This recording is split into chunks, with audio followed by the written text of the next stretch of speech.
Ok, obrigada, Arthur. Eu vou começar em português, mas eu vou mudar para o inglês e eu vou começar a apresentação em inglês explicando um pouco do porquê que eu vou fazer essa apresentação em inglês, dentre as minhas várias identidades. Então, para não atrapalhar as tradutoras aqui, eu vou trocar agora para o inglês, ok?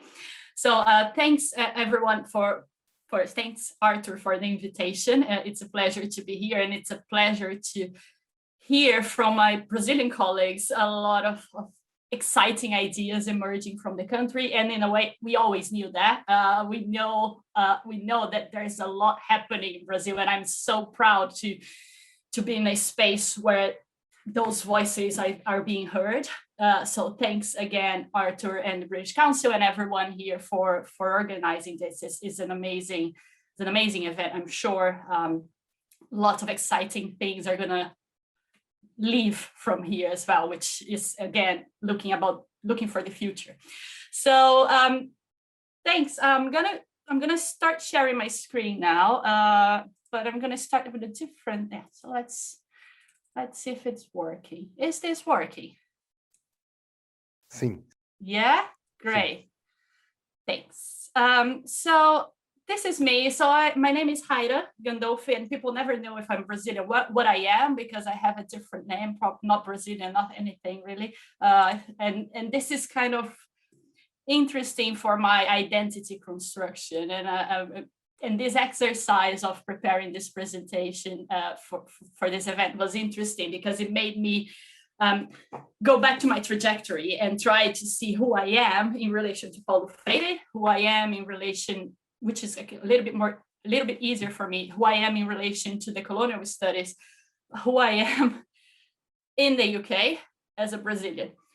So let me just mention briefly that this is going to be a presentation about that, about trying to understand the possible overlaps and things that I've been reflecting on as the only Brazilian lecturer at the Faculty of Education in Cambridge, who is now the responsible for teaching anything that is related to Paulo Freire. So if it's Paulo Freire, ask Haira because she's Brazilian.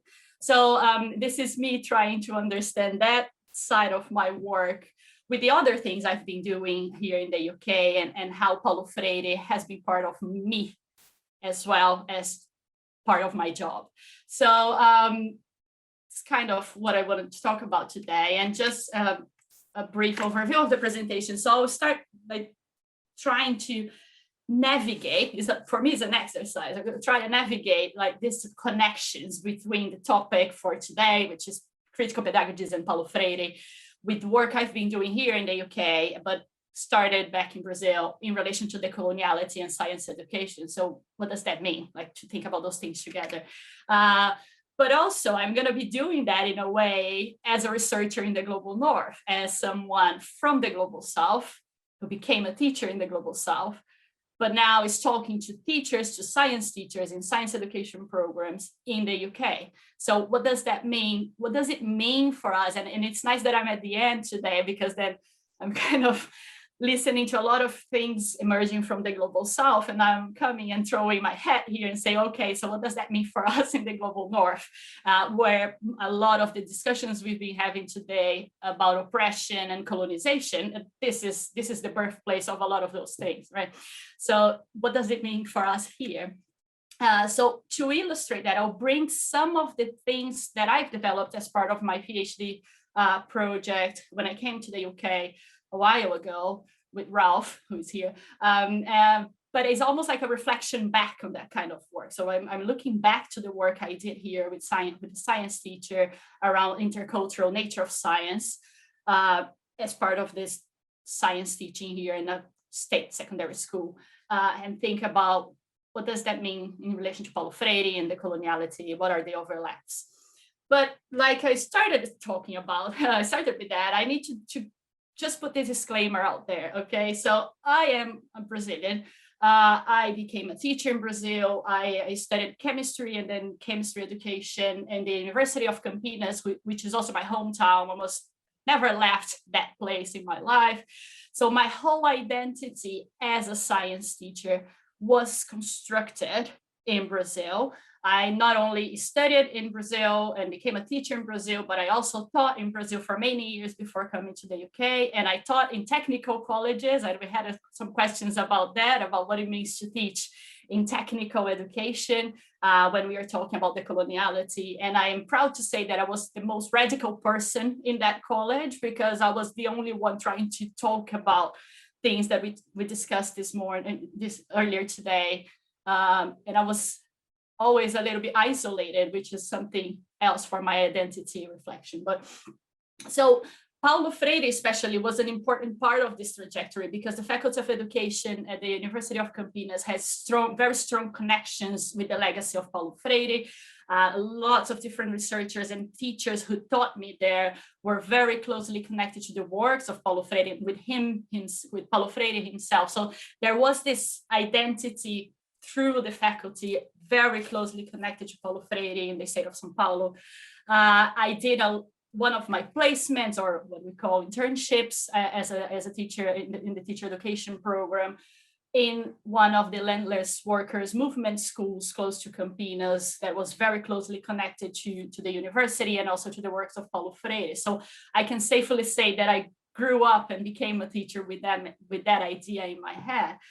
But then I came to the UK 6 years ago to do my doctoral studies at the Institute of Education in London with Professor Shirley Simon and Professor Hal Levison, who's here. And then that made me transition in a way, in the sense of the kind of science teacher I was back in Brazil, with that legacy of being in the Global South, of having studied chemistry in the Global South, having done my master's degree in the history of colonial chemistry in Brazil, and then moving to the UK and being in a space where teacher education is done differently, science education is done differently, and trying to navigate those spaces and be that kind of radical science teacher in a completely different scenario.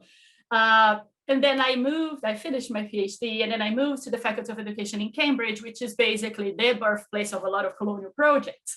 So it is an interesting place to be, talking about decoloniality and higher education and scientific work, where a lot of these spaces and the names and the histories are built upon colonial projects. So we see the legacy physically in there around the university. So it's an interesting navigation I have been doing for a while.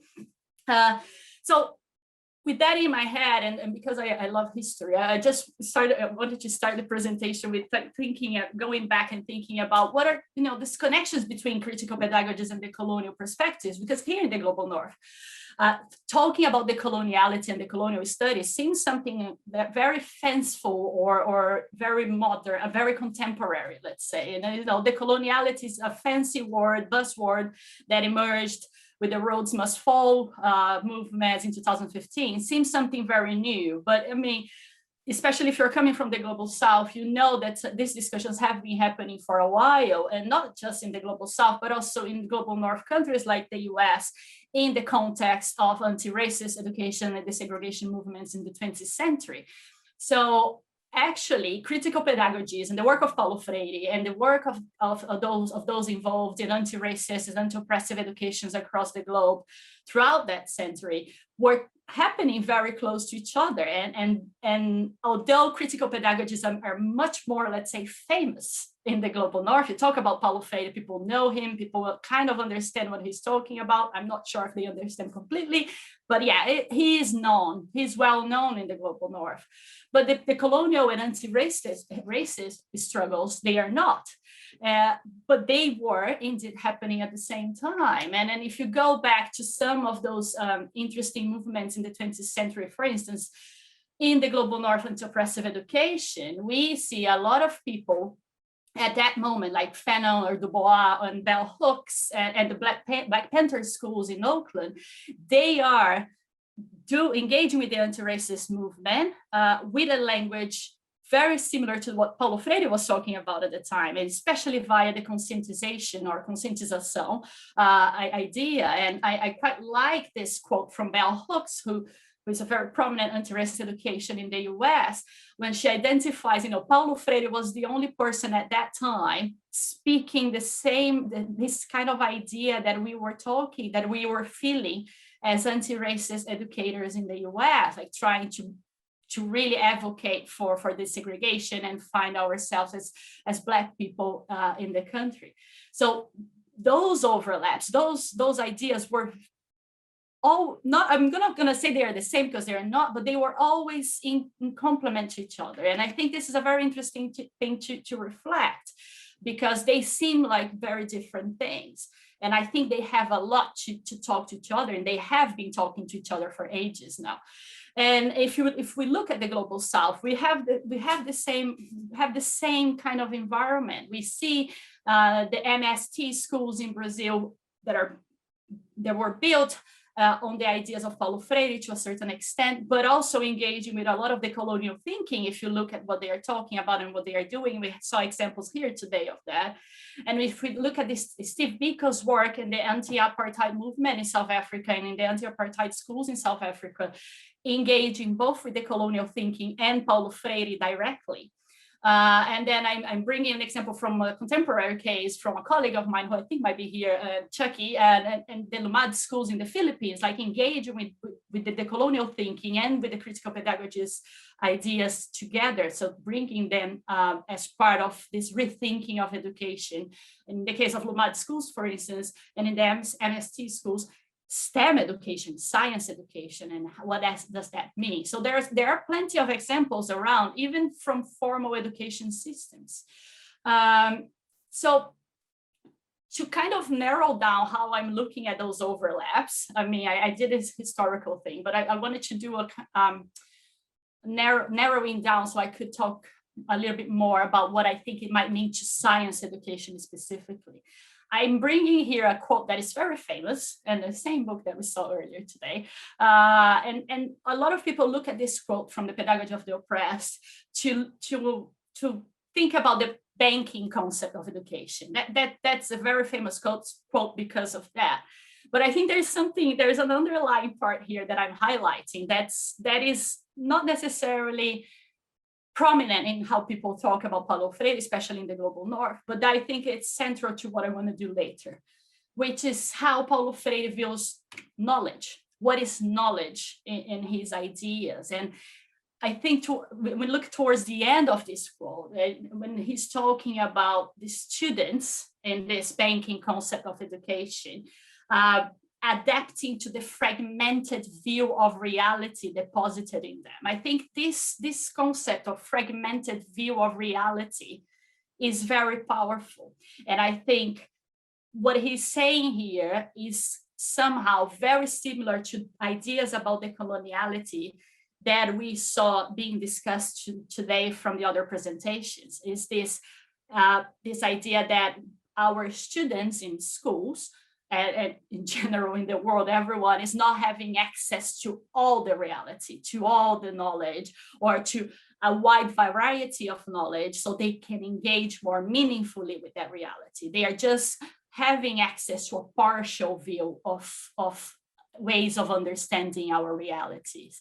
And I think this notion of knowledge is then where Paulo Freire and the coloniality, they can come together in different ways, but I think that's what I wanted to focus in terms of science education for today.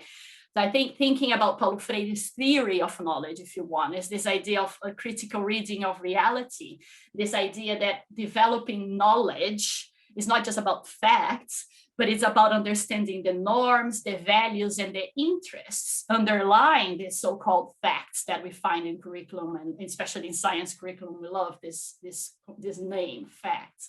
So it is not precisely to deny, and we had a conversation right now about relativism, etc. And of course, this is just simplifying stuff, but it's not to deny science or knowledge, but to see it differently, to understand what's behind that.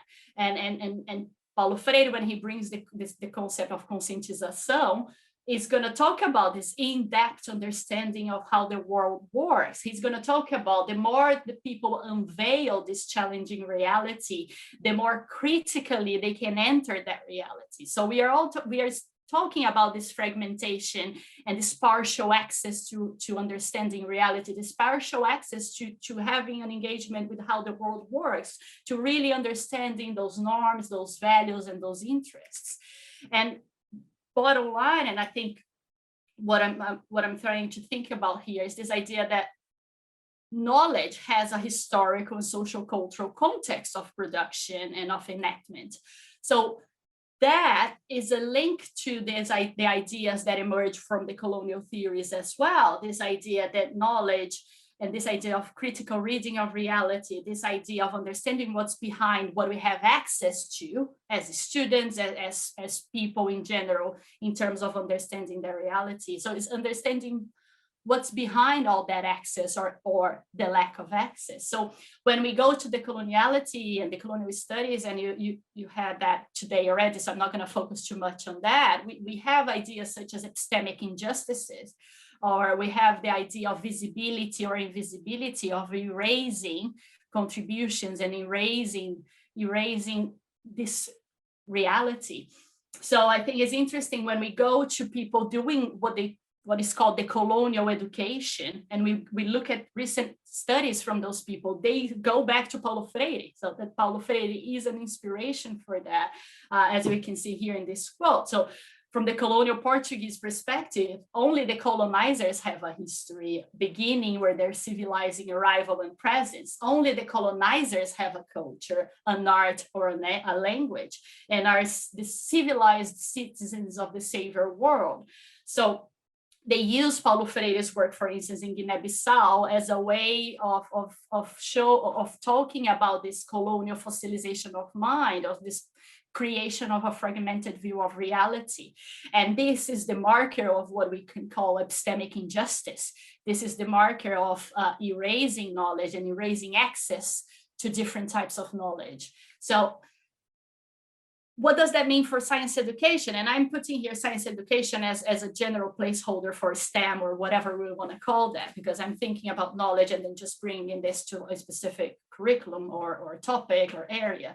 But what does that mean? When we go to knowledge and we talk about epistemic injustice, when we talk about fragmented view of realities, when we talk about historical, social, cultural context of knowledge production, and etc. What does that mean?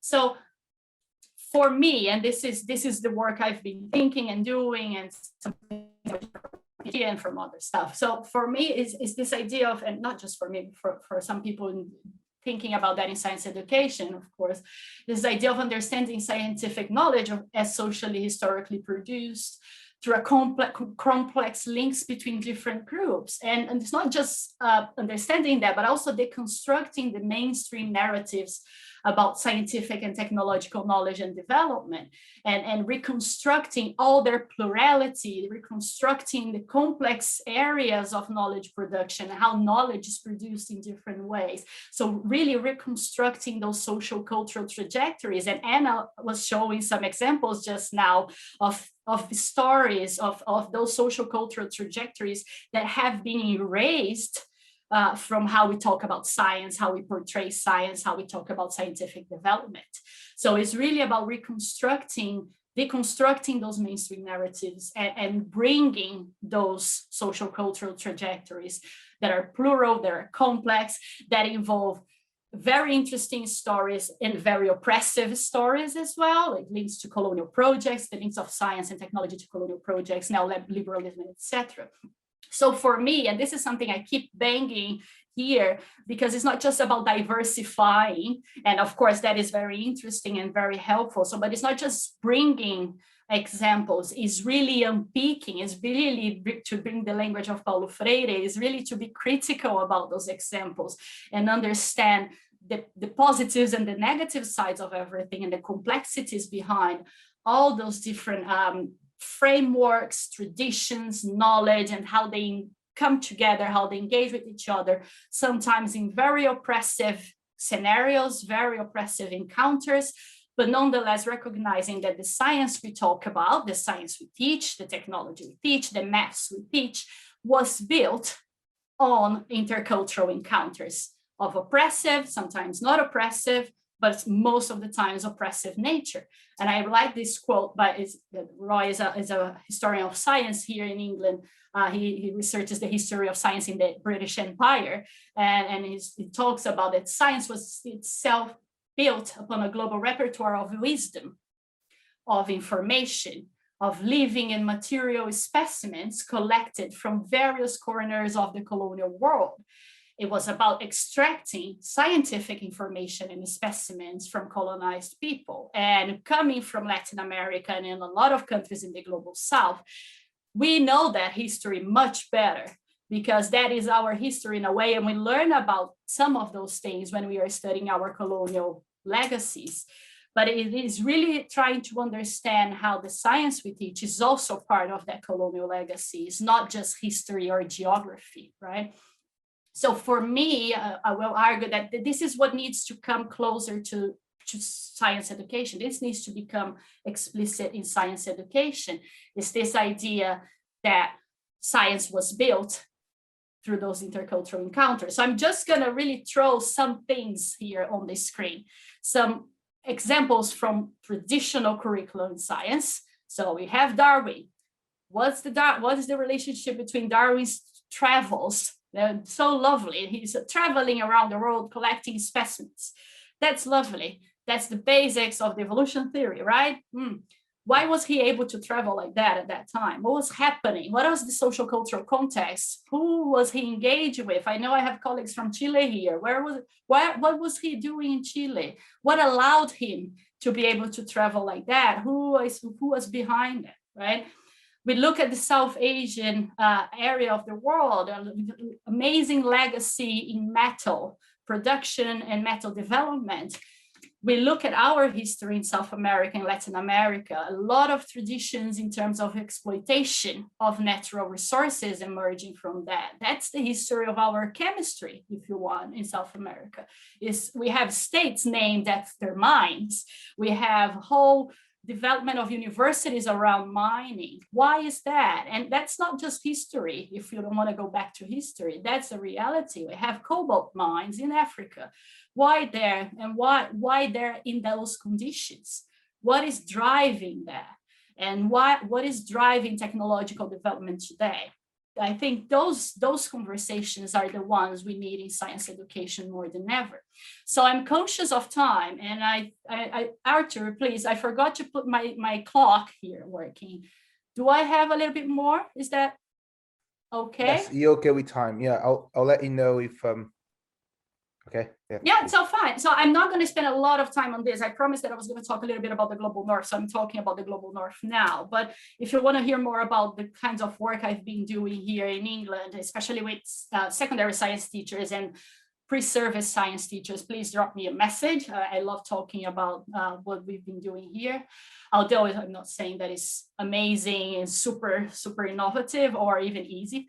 But we've been working around this idea of how can we bring those discussions about how science works and scientific development from those decolonial lenses to the national curriculum? And then we've been working around some very traditional topics from the national curriculum in England, very benign topics, if you want, and trying to unpick some of those hidden histories behind those scientific developments.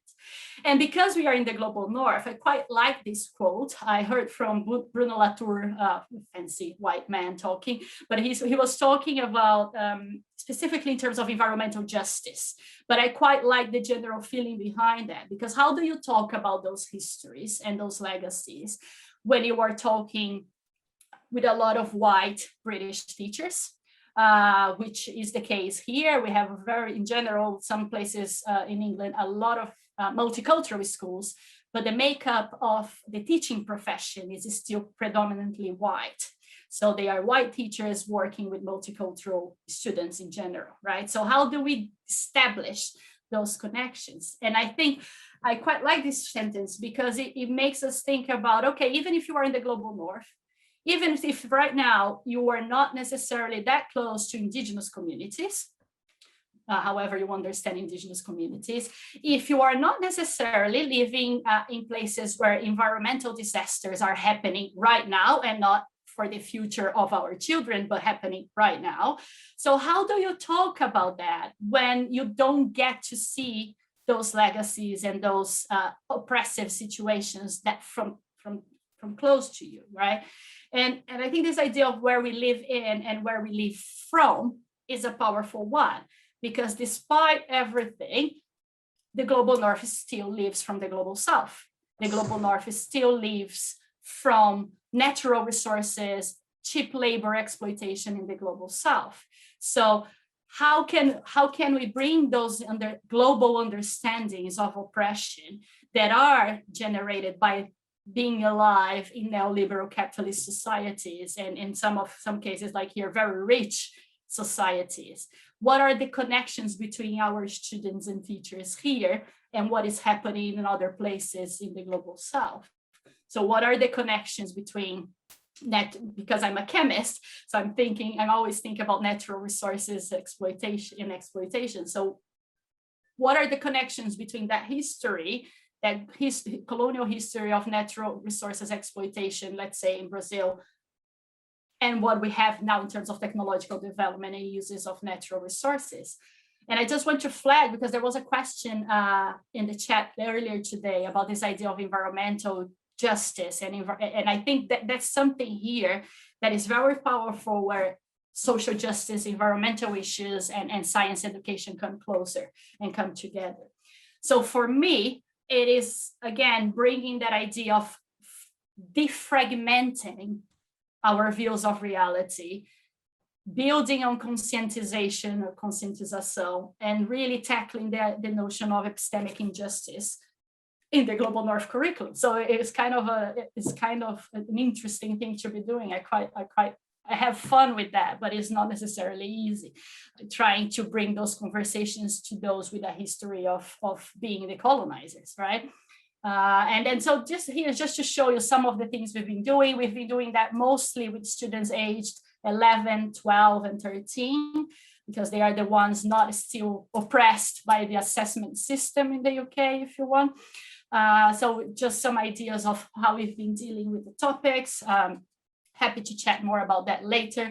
These are some of the slides we've been using, the teachers have been using with them, about trying to understand, for instance, in the case of Earth's resources and metals, where do metals come from? Can we find them everywhere? What do we do if we cannot find them everywhere? Where do we go if they're not on our doorsteps? And how do we engage with the communities where they can be found? And what does that mean for those connections between different communities across the globe, historically and today? And we did something similar with this kind of same mindset in terms of medicines, another topic from the curriculum, and thinking about natural resources and the development of medicines, and thinking of the same, again, about biodiversity, exploitation of natural resources in terms of medical and pharmaceutical production, and what does that mean for relationships and for communities and local communities across the globe. So just to really finish, because I quite like this quote from the participant teacher, from one of the participant teachers in this study. This is from my doctoral project, who is a white British teacher, according to himself, from a very white neighborhood in the middle of nowhere, never met a Black person before moving to London to study, and became a science teacher in a very multicultural school in London. Majority of students not white British, and thinking about his own development as a teacher, as a science teacher, and as someone who went through a traditional system of science and higher education in science and etc. And now going back to this data from my PhD, I was thinking there's a lot of Paulo Freire here, because it tells us a lot about the place of the teacher in critical pedagogies, and the place of the teacher in the colonial education. Teachers, especially in the global north, are not prepared for that. They have never been prepared for that. And it's very difficult to prepare them in 1-year course, which is our teacher education program in the UK. So for this to work here, it's a lot about teachers putting themselves in a position and finding themselves in a positions of co-learners, and in a position where they are having dialogues in the classroom, really building their knowledge, because they don't know that history. And as much as we can talk a little bit about that during the programs, it's very far away from their realities and from their identities as teachers. So it needs, for that to happen here, we need a lot of this positioning of the teacher in a different role in those science lessons. So I'm going to finish here to leave some ideas that I've been collecting about what I think from a global North perspective, for teachers in the global North, what I think can emerge from this kind of work here. And I think what I really like about those discussions we've been having today as a way of closing today is understanding how everything we've been talking about impacts, for instance, how we talk about the geopolitics and the neo-coloniality in nature of science. Nature of science is a field in science education that a lot of people talk about, but they still talk about the nature of science as something like, I don't know, let's talk about this universal, as a universal thing that applies everywhere and everyone does the same way and all the knowledges are the same. And also we talk about social scientific issues in the literature a lot from a perspective that social scientific issues are very specific things. We all agree on what they mean. And going back to Isabel presentations earlier, this idea of citizenship, all of that, they impact things like scientific injustice, environmental injustices. How we talk about those things, those traditional concepts in science education needs to go through a rethinking. And I think we need to really rethink citizenship, nature of science, social scientific issues, what we mean by that, environmental education, etc. And I think a lot of the things we can do in that field can benefit from Paulo Freire, going back to the opening and saying that he was talking a lot about things that can be very relevant to what we want to do about the future. So I'm stopping now. Thank you very much.